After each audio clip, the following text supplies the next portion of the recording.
حمایت ریزم، جان شیرین خود فدایت سازم. آخر تو هستی رازی نیازم، ای مادری جان ای مادری جان.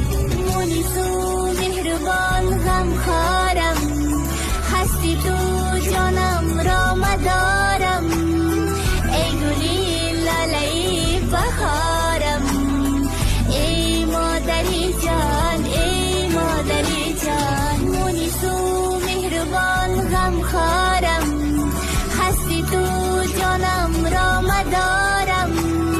ای گلی لاله بهارم. نامی فرزندتان حمیده خان، زیبا خان، دخترشان، پسرشان مقصود جان، کلندشان عزیزه خان، از نامی همونا آمدن مادر جان. انمین گلدسته ها برای شما انمین تارت های وای کردن و خوشرو کرده های